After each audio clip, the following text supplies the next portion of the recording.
Hi there, my name is Sarah and I'm 27 years old. Right now, I'm sitting in my favorite coffee shop, feeling more energetic than I have in years. But let me ask you something. Do you ever feel like your body is stuck? Like you're living in a prison made of your own habits? That was me just 18 months ago. I was the perfect example of what we call a couch potato. Every morning, I'd drag myself out of bed, grab a quick coffee, and spend the next 8 hours glued to my computer screen at work. My biggest physical activity was walking to the printer or reaching for my lunch. Sound familiar? I remember looking in the mirror one morning and barely recognizing myself. My shoulders were always hunched forward. My back ached constantly. I felt tired all the time, even after sleeping for 8 hours. I knew something had to change, but I had no idea where to start. Today, I want to share my transformation journey with you. It's not about becoming a fitness model or running marathons, though if that's your goal, that's amazing. It's about feeling alive in your own body again. It's about discovering that small changes can create big results. And most importantly, it's about proving to yourself that you're capable of more than you think. So grab a cup of tea, get comfortable, and let me tell you how I went from being a couch potato to someone who actually looks forward to exercising every single day. Let me take you back to March 2023. It was a typical Tuesday morning, and I was rushing to catch the bus to work. I had to run, well, more like fast walk, for about 2 minutes to make it on time. When I finally collapsed into my seat, I was breathing so hard that other passengers were looking at me with concern. 2 minutes? I couldn't handle 2 minutes of light jogging without feeling like my lungs were on fire. That's when it hit me. I was only 25 years old, but my body felt like it belonged to someone much older. The problem wasn't just the lack of exercise. My entire lifestyle was working against me. I'd sit at my desk for 9 hours straight, only getting up for bathroom breaks. Lunch was usually a sandwich eaten while staring at my computer screen. After work, I'd come home exhausted and spend the evening on my couch watching Netflix until bedtime.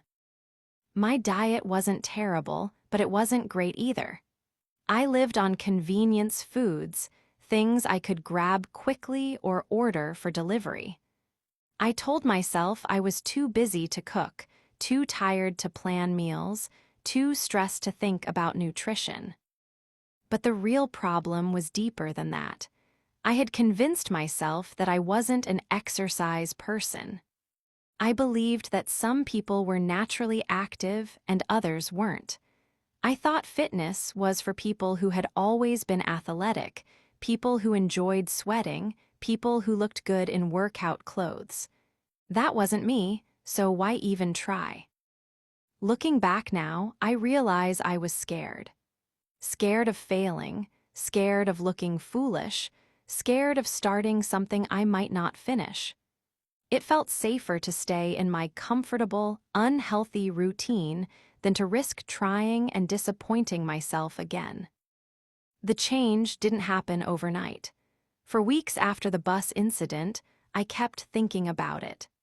I'd catch myself feeling winded after climbing stairs or notice how stiff my neck felt after a long day at work.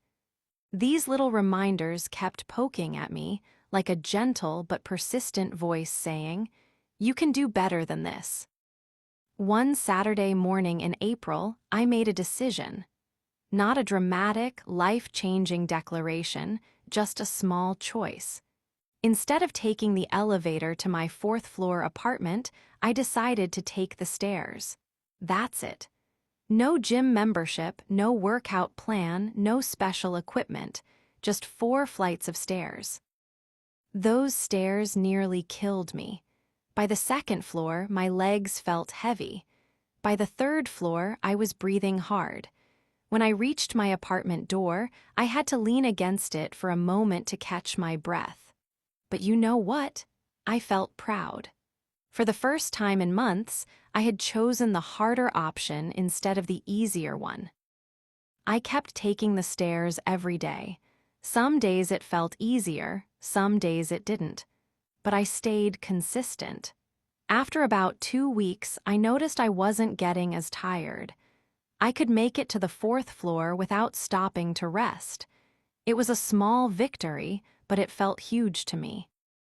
Encouraged by this tiny success, I decided to add something else. During my lunch break at work, instead of eating at my desk, I started walking to a nearby park. At first, I just sat on a bench and ate my sandwich there. But gradually, I began taking short walks around the park before heading back to the office.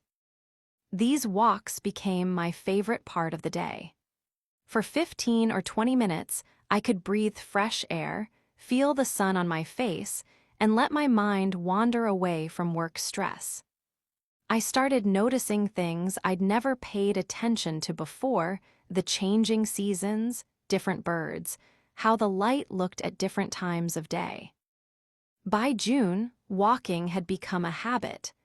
I was taking the stairs without thinking about it, and my lunch walks had stretched to 30 minutes.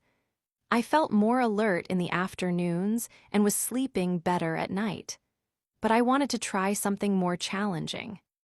The idea of joining a gym still intimidated me. All those mirrors, complicated machines, and people who clearly knew what they were doing, it felt overwhelming. Instead, I decided to try exercising at home. I found some beginner-friendly workout videos online. The first one I tried was a 20-minute gentle yoga for beginners video. I rolled out a towel on my living room floor, pressed play, and immediately realized how inflexible I had become. I couldn't touch my toes. I couldn't hold a simple plank for more than 10 seconds. Some of the poses felt impossible. But the instructor's voice was calm and encouraging. She kept saying things like, "Listen to your body," and "every person's practice is different." She reminded viewers that flexibility comes with time, that strength builds gradually, that the goal wasn't perfection, but simply showing up. I showed up 3 times that first week. By the end of the month, I was doing yoga 4 or 5 times a week. I wasn't getting dramatically stronger or more flexible, but I was feeling more connected to my body. I was learning to pay attention to how different movements felt, to breathe deeply, to be patient with myself. Yoga led me to other types of exercise. I tried bodyweight workouts, push-ups against the wall, modified squats, gentle stretching routines. I discovered that I actually enjoyed moving my body when I wasn't comparing myself to others or pushing too hard too fast. The key was finding activities I genuinely liked. I learned that I preferred exercising in the morning when my mind was quiet. I preferred working out at home where I could be silly and not worry about how I looked. I preferred shorter, more frequent sessions over long, intense workouts. By autumn, something interesting had happened. Exercise wasn't something I forced myself to do anymore. It was something I looked forward to. When I missed a day, I felt restless and uncomfortable.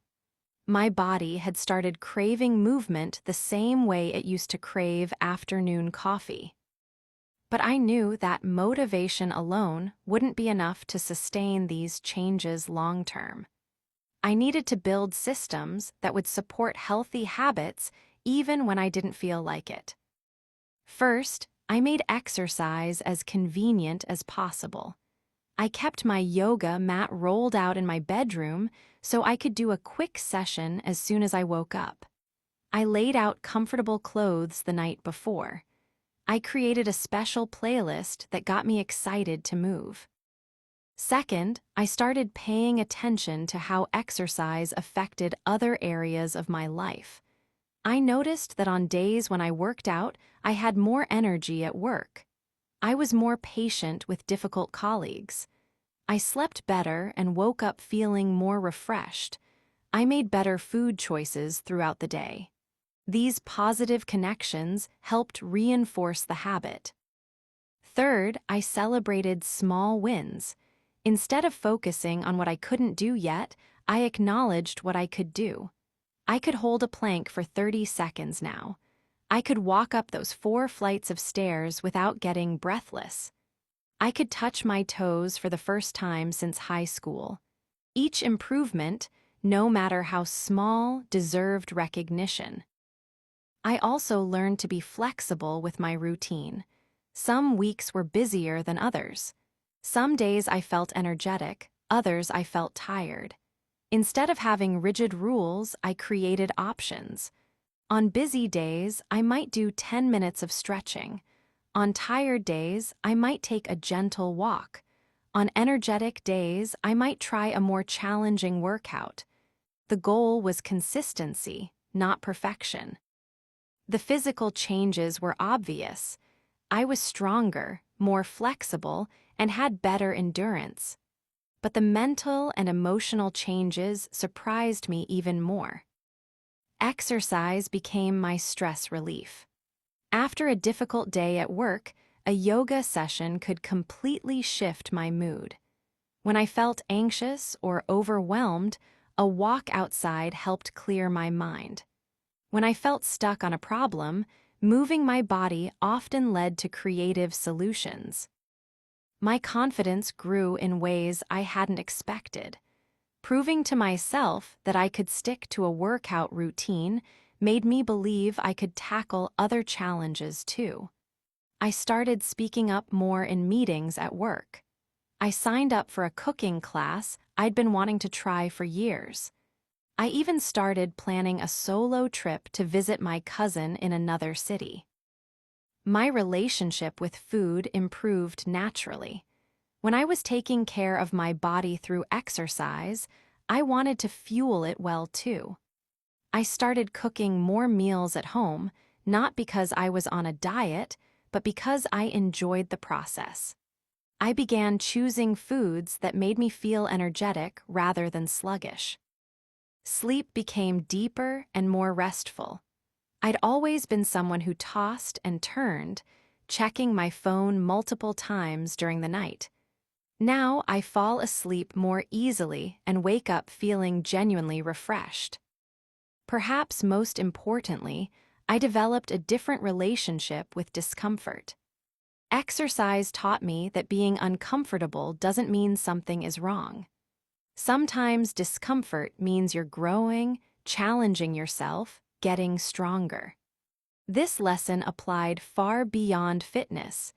It helped me take on new projects at work, have difficult conversations with friends, and push myself out of my comfort zone in healthy ways. 18 months later, here I am. I'm not a fitness influencer or a marathon runner. I don't have six-pack abs or perfect form in every yoga pose. But I'm a person who moves her body every day because it feels good, not because it's a punishment for what I ate or didn't eat. My transformation wasn't about following someone else's program or achieving someone else's goals. It was about figuring out what worked for my body, my schedule, my preferences, and my life. It was about being patient with myself while also being consistent with my efforts. If you're reading this and feeling stuck in your own body, I want you to know that change is possible. You don't need to overhaul your entire life overnight. You don't need expensive equipment or a gym membership. You don't need to become a different person. You just need to start somewhere. Maybe it's taking the stairs instead of the elevator. Maybe it's walking around the block after dinner. Maybe it's doing 5 minutes of stretching when you wake up. The specific activity doesn't matter as much as the decision to begin. Here's what I've learned: Your body wants to move. It wants to feel strong and capable and alive. You just need to give it the chance. Be patient with the process. Celebrate small victories. Find activities you actually enjoy. And remember that every day is a new opportunity to take care of yourself. What's one small step you could take today to start your own transformation journey? I'd love to hear about it. Remember, the best time to plant a tree was 20 years ago.